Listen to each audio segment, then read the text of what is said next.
खाने के बाद मैं अपने ऑफिस के लिए तैयार हो रहा था। नवंबर का महीना आ चुका है और सर्दियां अभी तक शुरू ही नहीं हुई है, इसलिए मैंने सोचा कि क्यों ना आप हल्के फुल्के कपड़े पहन लिए जाए। तो यार मैं टी शर्ट और पैंट पहन के रेडी हो गया था और आज तो यार मुझे काफी सारे काम करने थे। सबसे पहले तो मुझे कुछ नए इन्वेस्टर्स से मिलना था, फिर अपने नैनो वाले शोरूम की सेल्स को जाके चेक करना था जिसे मैंने पिछली बार ओपन किया था, और फिर अपने ट्रैक्टर शोरूम के लिए पेमेंट्स करके भी आना था। तो ये सारे काम करने के लिए मैं फटाफट अपनी गाड़ी के अंदर बैठ जाता हूँ, उसे स्टार्ट करता हूँ और इसे लेके अपने घर से निकल पड़ता हूँ। पिछले कुछ टाइम से तो मैं स्कॉर्पियो एन चला रहा था, लेकिन जो बात ओरिजिनल स्कॉर्पियो में है वो किसी में नहीं है। इसीलिए मैं कितनी भी कार चला लूं, लेकिन जब भी मेरे पास पैसा आता है मैं सबसे पहले स्कॉर्पियो ही खरीदता हूँ। अब आधा घंटा ऐसा ड्राइव करने के बाद फाइनली मैं इन्वेस्टर के पास पहुंच जाता हूँ जहाँ पे मुझे मीटिंग करने की थी। मीटिंग तो वैसे जल्दी ही पूरी हो गई थी और इन्वेस्टर्स को मेरे प्लान भी पसंद आए थे, लेकिन जब मैं कैफे से बाहर निकल के अपनी गाड़ी की तरफ जा रहा था तभी मुझे ऐसा लगा कि मेरे आसपास कोई जान पहचान का इंसान है, और जैसे ही मैं पीछे मुड़ के देखता हूँ तो मुझे दिखाई देता है और कोई नहीं बल्कि बेनी, जो कि रोड पे बैठा हुआ था। क्या हो गया मेरे साथ?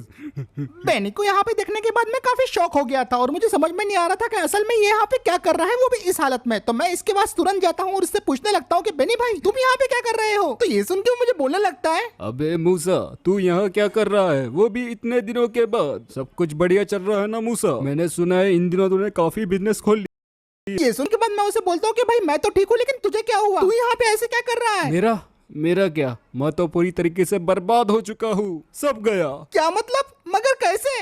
अब तू तो जानता ही है, मेरी वर्कशॉप ही मेरे लिए सब कुछ थी, पर पिछले साल पता नहीं कैसे मेरी वर्कशॉप में भयानक आग लग गई। उसी वजह से मेरा सब कुछ जल के खाक हो गया। मेरे बीवी बच्चे सब मुझे छोड़ के चले गए और अब तो मेरे पास रहने को घर भी नहीं है। ये सब सुनने के बाद मुझे काफी ज्यादा बुरा लगता है, लेकिन फिर मुझे रियलाइज होता है कि बेनी के साथ ये सब जो हो रहा है इसका जिम्मेदार कोई और नहीं बल्कि मैं ही था। क्योंकि अगर पिछले साल का अगर आपको याद होगा तो मैंने गलतफहमी के चक्कर में आके बेनी की पूरी वर्कशॉप के अंदर आग लगा दी थी। मुझे सच में कोई अंदाजा नहीं था कि ये गलतफहमी के चक्कर में बेनी रोड पे आ जाएगा, और मुझे बहुत बुरा लग रहा था। इसलिए मैं बेनी को बोलने लगता हूँ, बेनी भाई तुम फिक्र मत करो, जब तक सब ठीक नहीं हो जाता तुम मेरे साथ रह लो। क्या तुम सच कह रहे हो?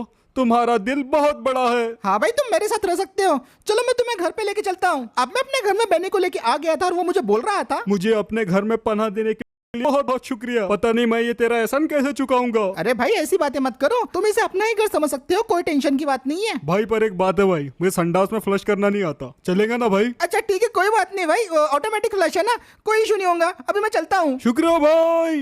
अब वैसे रात हो गई थी और खाना वगैरह तो बेनी और मैंने बाहर ही खा लिया था और मुझे आ रही थी जोरों की नींद, तो इसलिए मैं सोने चला गया था। अब मैं तो अपने बेडरूम में मस्त मजे से सो रहा था, लेकिन गर्मी की वजह से ठीक से नींद नहीं आ रही थी। मैं कच्ची कच्ची नींद में सोऊंगा तभी मुझे लगा कि मेरे रूम में कोई है, और मैं बिल्कुल सही था क्योंकि मेरे रूम में था बेनी। उसके हाथ में पेट्रोल से भरा हुआ कंटेनर था जो कि वो पूरे फ्लोर के ऊपर गिराया जा रहा था। वो मेरे बेडरूम में हर जगह पेट्रोल को डाल देता है और उसके बाद मेरे सामने आके खड़ा हो जाता है। इस बात की मुझे जरा सी भनक नहीं थी कि मेरे साथ क्या होने वाला है, और फिर वो सामने आके मुझे बोलने लगता है, आखिरकार ये हो गया। अब जाके मेरी नींद खुल जाती है और मुझे समझ में नहीं आ रहा था कि ये क्या हो रहा है। तो मैं बेनी से पूछने लगता हूँ, अरे बेनी तू ये क्या कर रहा है भाई? अबे तुझे क्या लगा मूसा के बच्चे, मैं बेवकूफ हूँ। असल में मैं जानता हूँ कि तूने ही मेरी वर्कशॉप जलाई थी। तेरे वजह से मेरा घर, मेरे बीवी बच्चे, मेरी गाड़ी सब चले गई। बेनी भाई वो सिर्फ एक गलतफहमी थी, मैंने जानबूझ के वो सब नहीं किया था। तेरी गलतफहमी के वजह से मेरी जिंदगी तबाह हो गई, लेकिन अब बात नहीं, अब मैं तुझे जिंदा जला के तेरी जिंदगी का खात्मा कर दूंगा। और इतना बोल के बेनी रूम में आग लगा देता है, जिसकी वजह से पूरा रूम धू-धू करके जलने लगता है और साथ ही मैं भी जलने लगता हूँ। मैं अपनी जगह से हिल नहीं पा रहा था। बचाओ, अरे बचाओ, मैं जल रहा हूँ, बचाओ। तभी मेरी आंख खुल जाती है और मुझे रियलाइज होता है कि एक बुरे सपने से ज्यादा और कुछ नहीं था। मैं और मेरा रूम सही सलामत था। मैं काफी ज्यादा घबरा गया था, तो इसलिए मैं फटाफट अपने रूम से भागते हुए निकलता हूँ और पहुंच जाता हूँ बेनी के पास, लेकिन वो बेचारा तो सोफे पे सो रहा था। शम्मा की छोड़ के चले गई, मेरे बच्चे हैं। अब भले ही मैंने जो देखा था वो एक बुरा सपना था, लेकिन मुझे रियलाइज हो गया था इससे कि मैंने जो किया है वो काफी ज्यादा गलत किया है बेनी के साथ, और क्योंकि इसकी हालत का ही जिम्मेदार अब मैं ही हूँ तो इस गलती को अब मैं ही सुधारने वाला था। मैं बेनी के साथ जो जो गलत हुआ था वो सबको ठीक करने वाला था। तो इसलिए मैं अपना फोन निकालता हूँ और कुछ नंबर को डायल करने के बाद फाइनली अपना काम शुरू कर देता हूँ। हाँ हेलो, हाउसिंग फाइनेंस से बोल रहे हैं, कल क्या अपॉइंटमेंट बुक कर दीजिए। तो दोस्तों अगर आप भी मेरी तरह GT5 में इंडियन कार्स के साथ प्ले करना चाहते हो, जैसे कि Mahindra Scorpio, Bolero, Thar, XUV, Tata की गाड़ियां, महिंद्रा की गाड़ियां, सारी गाड़ियां आपको मिल जाएंगी GTIndiamods.com पे। और अभी तो यहाँ पे बहुत ही बढ़िया ऑफर चल रहा है दोस्तों, by one get one free का। अगर आप एक मॉड परचेस करते हो तो दूसरा मॉड आपको बिल्कुल फ्री मिलेगा। जैसे कि मैं यहाँ पे महिंद्रा स्कॉर्पियो अगर परचेस करूंगा तो मुझे इसके साथ कोई भी गाड़ी फ्री में मिल जाएंगी। ऑफर लिमिटेड टाइम के लिए एक्सटेंड किया गया है दोस्तों, तो जल्दी से जाओ वेबसाइट पे B1G1 कोड यूज करो और अपने फेवरेट मॉड्स को परचेस करो। अब अगले दिन मैं अपनी गाड़ी में निकल पड़ता हूँ प्रॉपर्टी डीलर वाले मैनेजर की तरफ। मेरा प्लान था कि मैं बेनी के लिए एक नई वर्कशॉप खरीदूं जहाँ पे वो अपना फिर से बिजनेस शुरू कर पाए रिस्टोरेशन और रिपेयर का, क्योंकि मैं इस गिल्ट में तो बिल्कुल भी मेरी वजह से किसी की जिंदगी बर्बाद हुई थी। तो फटाफट ड्राइव करके मैं उस हाउसिंग फाइनेंस वाले की तरफ पहुंच जाता हूँ और ये तो काफी बड़ी बिल्डिंग थी जहाँ पे उसने मुझे गैरेज देखने के लिए बुलाया था। ये बिल्डिंग सिटी के एकदम बीचों बीच में थी और अगर बेनी की वर्कशॉप यहाँ पे ओपन हो जाती है तो उसका बिजनेस तो पहले दिन से ही बूम कर जाएगा, क्योंकि यहाँ पे काफी ज्यादा कार्स मिल जाती है रिस्टोरेशन के लिए। अब मैंने बिल्डिंग की पार्किंग में अपनी गाड़ी को पार्क कर दिया था और उसके बाद मैं गाड़ी से उतर के फटाफट अपने मैनेजर को फोन लगा लेता हूँ और वो मुझे बोलता है कि साहब नीचे वाले फ्लोर पे आ जाओ, और मैं उसकी बात मान के नीचे वाले फ्लोर पे चले जाता हूँ। और नीचे जाने के बाद मैनेजर मुझे वर्कशॉप दिखाना शुरू कर देता है। ये है सर इस जगह का सबसे बड़ा वर्कशॉप जिसका नाम है मामा जिलेबी। 1800 स्क्वायर फीट की वर्कशॉप है। कीमत है 85 लाख रुपए। नजुल वगैरह नहीं है, डॉक्यूमेंट्स मिल जाएंगे पूरे। अब उसकी ये सारी बातें सुनने के बाद मैं वर्कशॉप को खुद से चेक करना शुरू कर देता हूँ। वर्कशॉप बढ़िया तो थी, लेकिन यहाँ पे एक दिक्कत थी। यहाँ पे काफी घुटन महसूस हो रही थी, काफी छोटा एरिया लग रहा था और एकदम कंजक्शन महसूस हो रहा था। और पूरे वर्कशॉप को देखने के बाद जब मैं मैनेजर के पास जाता हूँ तो मैनेजर मुझे बोलने लगता है, तो सर क्या आप इसे खरीदना चाहेंगे? यहाँ पे थोड़ी सी घुटन सी लग रही है भाई। ठीक है सर, अगर आपको घुटन महसूस हो रही है तो मेरे कॉन्टेक्ट में बहुत लोग हैं, मैं किसी को कॉल लगाता हूँ। हेलो, दूसरी जगह है क्या? हाँ आ जाओ भाई। इतना बोलने के बाद वो बंदा मुझे दूसरी वर्कशॉप दिखाने के लिए लेके चला जाता है। चलो भाई, अब अपन जाएंगे बापट नगर देखने के लिए। तो ये देखिए सर, ये है दूसरी वर्कशॉप। 2400 स्क्वायर फीट, 1.5 करोड़ रुपए। और आपको जो घुटन लग रही थी इसलिए हवा के लिए बहुत सारी जालियां भी है। अब पहले के मुकाबले ये वर्कशॉप ज्यादा अच्छी थी और ज्यादा बड़ी थी और ज्यादा एरी भी थी, लेकिन अभी भी इसमें मुझे कुछ कमी लग रही थी। तो क्या बोलते सर, 1.5 करोड़ में फाइनल करते हैं? लगे तो मैं आपको इस पे डिस्काउंट भी दूंगा। तो ये सुनने के बाद मैं उसे बोलता हूँ कि भाई ये जगह तो अच्छी है, लेकिन यार वो थोड़ी सी वाइब मैच नहीं हो रही। तुम समझ रहे हो ना? हाँ सर, मैं आपकी बात समझ तो रहा हूँ। आपको कुछ नया नया चाहिए। मैं रहमत नगर फोन लगाता हूँ। हेलो, बबलू भाई है क्या? अरे भाई तुम बबलू मैकेनिक को फोन लगा रहे हो? नहीं, ये फाइनेंस वाला है, 2 नंबर पे गाड़ी बेचता है। और अब वो मुझे तीसरी वर्कशॉप में ले आया था। ये देखिए सर, दुनिया का सबसे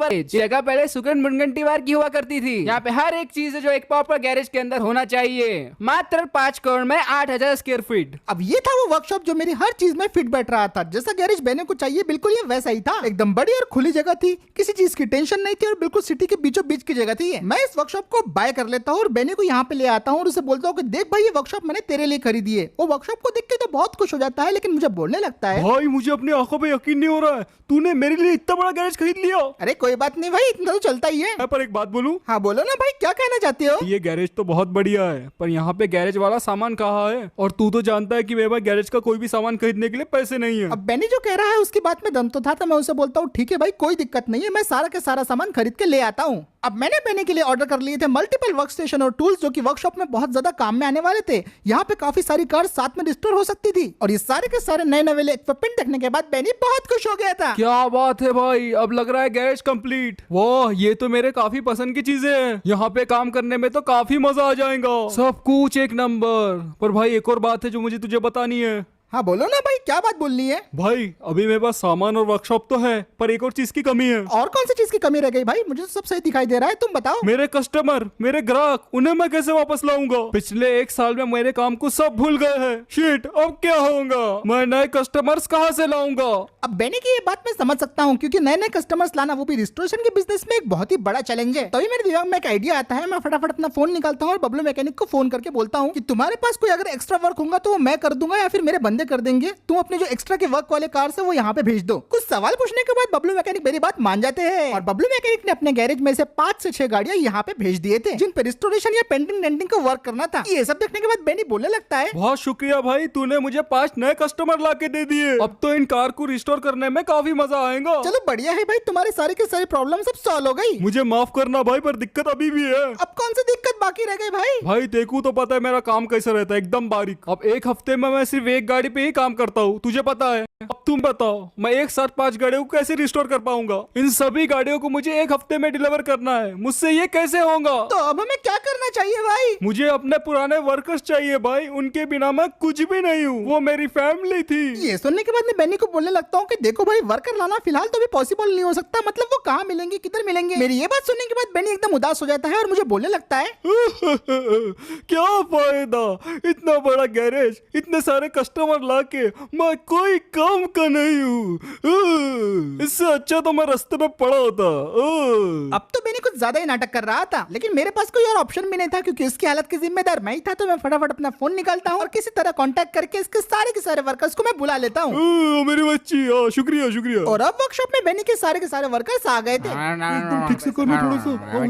नहीं, ठीक से ये बहुत बढ़िया। सही है यार, कर रहा है। अबे देख चक्के कितने पतले। और ये सब लोग अब अपने अपने कामों पे लग गए थे और गाड़ियों पे काम शुरू हो चुका था। उसके बाद इसमें कर्टन से इसका इंजन लगा देते और सबसे पहले इसको खोल देते। और अब तो बेनी काफी ज्यादा खुश हो गया था। भाई तेरा बहुत बहुत शुक्रिया, तूने मुझे वापस अपने पुराने वर्कर लाके दे दिए। अरे कोई बात नहीं भाई, बस तुम अपना काम करो और बिजनेस को बढ़िया चलाओ। मेरा बिजनेस तो अच्छा चलेगा ही, पर उसके बिना नहीं। पर उसका क्या, उसका क्या?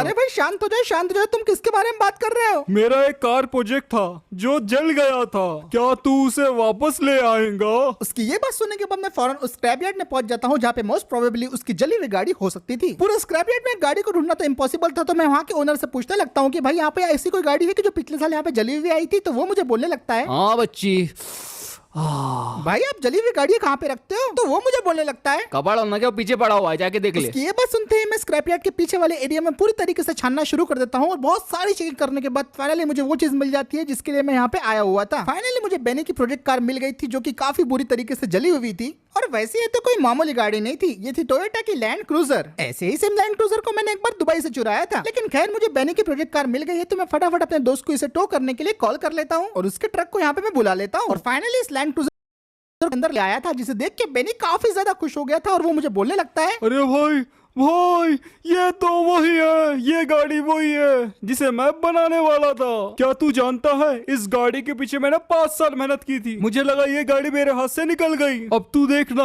इस लैंड क्रूजर को मैं कैसे पुराने से नया बनाता हूँ। और फिर बेनी इस गाड़ी पे काम करना शुरू कर देता है। गाड़ी 50% से ज्यादा भी जल चुकी थी, इसलिए इस पे काम करना काफी मुश्किल हो रहा था, लेकिन बेनी ने हार नहीं मानी और आखिरकार बेनी ने पूरे 1 हफ्ते तक लगातार इस पे काम करके इस गाड़ी को बिल्कुल नए जैसा बना दिया था। और फाइनल रिजल्ट गाड़ी का काफी ज्यादा जबरदस्त आया था। बेनी ने सिर्फ 1 हफ्ते के अंदर इस गाड़ी का पूरा लुक ही चेंज कर दिया था। इंटीरियर से लेके एक्सटीरियर, व्हील, सब कुछ इसने बदल के इस गाड़ी को प्रॉपर बना दिया था। और फिर वो मुझे बोलने लगता है, मैंने बोला था ना भाई, मैं तेरे होश उड़ा दूंगा और हमारी ऑडियंस की भी। हाँ भाई, होश तो उड़ी गए हैं, बहुत ज्यादा जबरदस्त गाड़ी बनाई है तूने। भाई पर मैं ये तेरे बिना कभी नहीं कर पाता। भाई मेरे सारे सपने तेरी वजह से पूरे हुए। भाई कोई भी अपने दोस्त के लिए इतना नहीं करता जो तूने किया है। मेरी लैंड क्रूजर से लेकर मेरी वर्कशॉप वापस दिलाने तक सब तूने ही किया है और इसके लिए बहुत शुक्रिया भाई। मैं तेरा एहसान कैसे चुकाऊंगा। अब ये सारी बातें सुनने के बाद मैंने बोला बेनी को, ऐसी भाई कोई बड़ी बात नहीं है, होते रहता है ये सब तो। और क्योंकि अब सब सही हो गया है तो मुझे लगा कि मुझे बेनी को सब सही बता देना चाहिए। तो मैं उसे बोलने लगता हूँ, बेनी मुझे तुम्हें कुछ बताना है। वो बोल लो भाई। वो तुम्हारी वर्कशॉप में जो आग लगी थी उसका जिम्मेदार मैं था, क्योंकि मुझे कुछ गलतफहमी हो गई थी, लेकिन मेरे ख्याल से सब ठीक हो गया होगा। तुम्हें कोई दिक्कत तो नहीं है ना भाई? ये क्या बोल रहा है